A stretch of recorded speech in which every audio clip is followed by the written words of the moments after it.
Hello, my name is John Veliz. I'm from Ecuador, and I came to UWCSEA. And here was the place where I learned how to cycle. In fact, this was the very bike I learned how to cycle with. It was the first bike I ever used in Singapore, and the first bike I've cycled. So it brings back memories, right? A couple of months ago, we decided to sign up for a cycling fair in Singapore, and I had to learn how to cycle for that. Sadly, the cycling trail never happened, but I did manage to learn how to cycle. In fact, I had a good friend that was teaching me how to cycle, and he would come with me to Bedak Reservoir here in the weekends, and we would spend almost the whole day trying to, well, at least I would be trying to be there with the bike and trying to get the hang of it while he was doing his homework on the side. And it's my amazing coach right over there. Hello. He should probably get a certificate just because he taught me how to cycle. But yeah. So. Hi guys, my name is Tebo and I'll just be asking John a few questions so we can get more insight into his story. So John. Hello, Tebo. Thanks for having me. It's a pleasure. So I just wanted to ask, what were you thinking at first when you first found out that there was an activity which involved cycling for the project week, and were you actually considering that at first, or did you have something else in mind? So please walk us through that. Well, the thing is, I've been wanting to learn how to cycle in somewhere or another for a couple years, but my parents have always said you should probably learn how to do that at some point in life, but I've always not paid attention to it. But when I heard there was a cycling activity going on in the boarding house in school, I thought that might be a good opportunity for me to pick up the skill. And since I knew that the house had a lot of bikes, I thought it would be fairly doable to learn how to cycle for it. Yeah. I was quite excited. Wow. Okay. So I believe that one of your friends, Jason, was the one who kind of took up the role to teach you, Yeah. right? So how was your first few sessions, and where did you guys go? Which bike did you use, and how were you feeling in the moment, and even after that? Yeah, so for the which bike question, well, let's try this one. Wow. This is the first bike I used, and it's really nice. I like it. It's actually a comfortable bike. I've tried all the different ones, but I feel comfortable with this one now. Wow. And well, we had the first session in Bedak Reservoir. We decided to pick that place because it's right in the open. There's usually not too many people, Yeah. so I wouldn't be disturbing anyone. I wouldn't be bumping into anyone. And during the first session, I was bad. I could barely even do this. I couldn't properly sit on the bike. I couldn't pedal. I couldn't even start on the bike. In fact, the first day was me just trying to start the bike. Sure. I tried for like, I don't know, we went there around 9 a.m., 8 a.m., and left around 4 p.m. And I still didn't know how to start on the bike. I was still like this and then fell, this and fell, this and fell. And yeah, it was funny because even though we picked a place so that there wouldn't be so much people, there were quite a lot of people watching the whole show. Yeah. And it was funny. It was really funny. Yeah, but it got more funny in the second day because in the second day I actually managed to pick up how to start the bike, and I actually managed to ride for a couple of meters. And that's when everyone was starting to cheer on me. And I remember there were two groups of people, one over here, one over there. Wow. That at some point they were really excited to see me cycle all the way and see if I could do it. So Sure. that also motivated me because Wow. there was people around me and they were having fun. I was having fun. So yeah, it was really And nice. did you expect it to go that way, like to have so many people supporting you through this journey? Or did you really think, okay, I just need to learn how to cycle so I can make it through Project Week and that's it? No, I wasn't. I mean, I was expecting my friends Jason's support throughout it all, but I wasn't expecting random Singaporeans, random locals, Wow. to also take notice of what I was doing. And it was nice. It was Sure. really nice. Yeah. Wow. And I think as you're talking about people around you who didn't even know you, like paying attention to what you're doing. It reminded me of the day that I decided to join you and Jason for the ride. And I remember we went to the Dock Reservoir, and we'll just insert a clip right about now. So guys, right now I'm waiting for John and Jason, and we're going to the dock. And yeah, we're teaching John how to cycle, and I'm obviously also practicing how to cycle properly so that I'm ready for this whole project week thingy. But yeah, come along with us. I'm really happy actually. The weather is looking quite good. Let me show you. So yeah, the weather is actually quite nice. Like, there isn't much sun.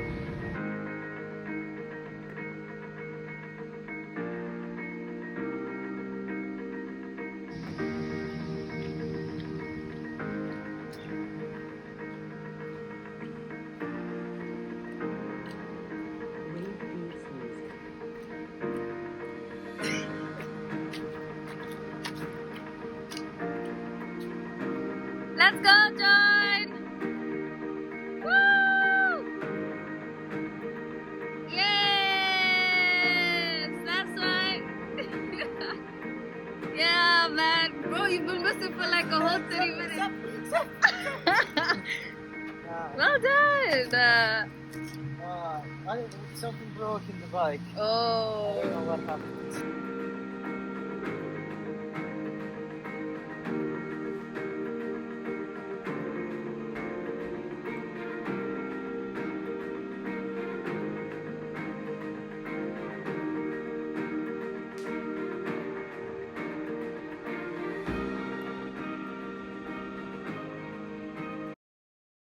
You got lost and we couldn't find you, and we're just waiting there for quite a long time, and eventually you appeared and we're like, yeah, okay, and you gained so much confidence on the bike, and I don't know what happened, so I would leave you to explain what happened before you accidentally fell off the bike. But I just want you to explain to the viewers how that experience was, and I really admire you so much for, you know, it takes so much courage to take up such a huge leap of faith to learn how to ride a bike at our age, where normally we would learn how to ride a bike at a very young age and still stumble and fall, but you still carried on no matter what, and you still persevered. So please give us a little bit more insight on that specific day. So, you're referring to the time that I was on the bike, and then at some point you guys were there, and then I flipped over and fell right on the floor, right? Yeah. Yeah, I remember that day clearly. Well, so the thing that happened is that I was already sort of comfortable with the bike. I could ride, even though it was a bit shaky at the time. It wasn't anything too bad. But then I started sweating a bit, and I started to get a bit uncomfortable in the forehead. So I said, you know what? If I can do it with two hands, I can probably do it with one. So I just lifted up this hand, and it was sort of like this. As soon as I lifted to this level, Yeah. I completely lose control of the bike. Oh my It started God. going like this, and then I flipped over. Sure. And then another nice thing about the Singapore community is that there was a stranger guy riding right behind me that actually helped me get back up. Yo. So again, the community here around the dog was really nice. Really loving and Yeah, really supportive. Yeah. He even told me, "Oh, take a rest. Don't worry, that's okay. That can happen." He was really supportive.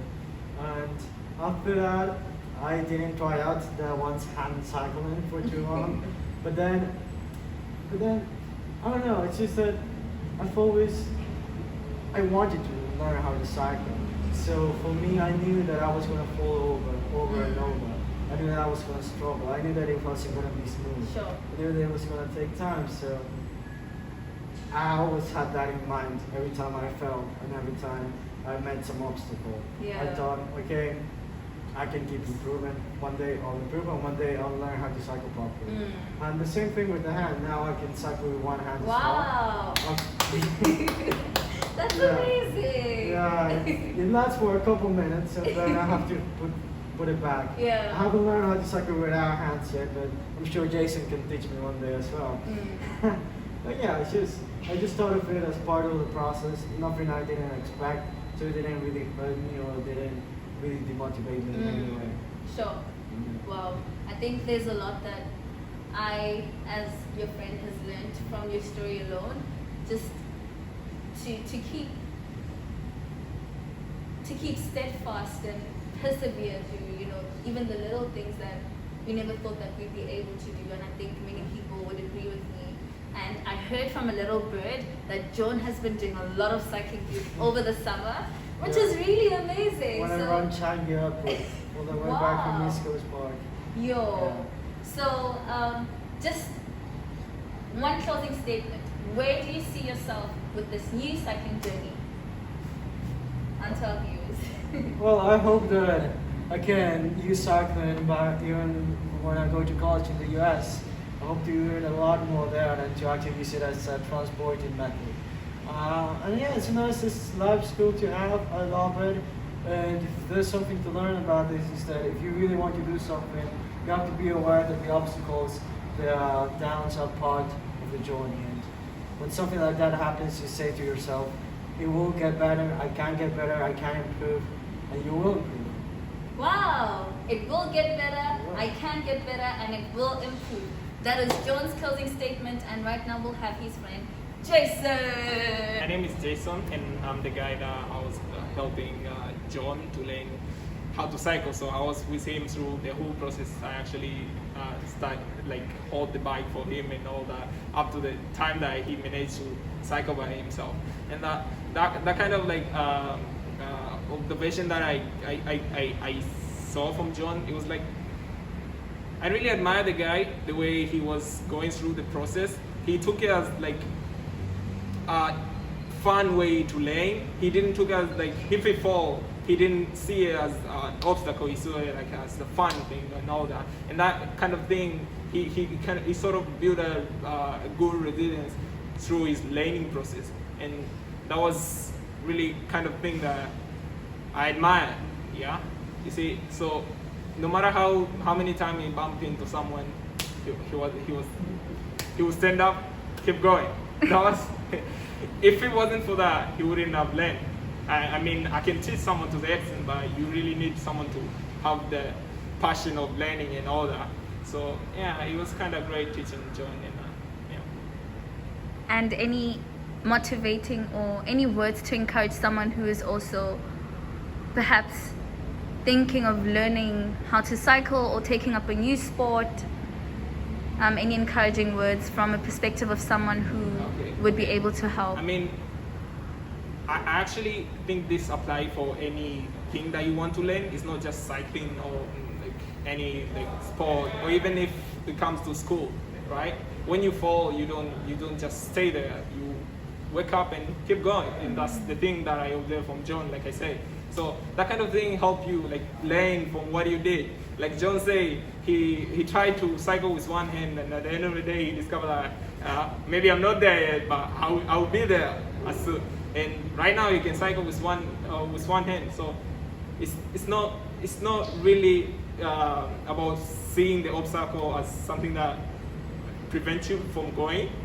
It's actually something to learn and to stand up and keep going. Yeah.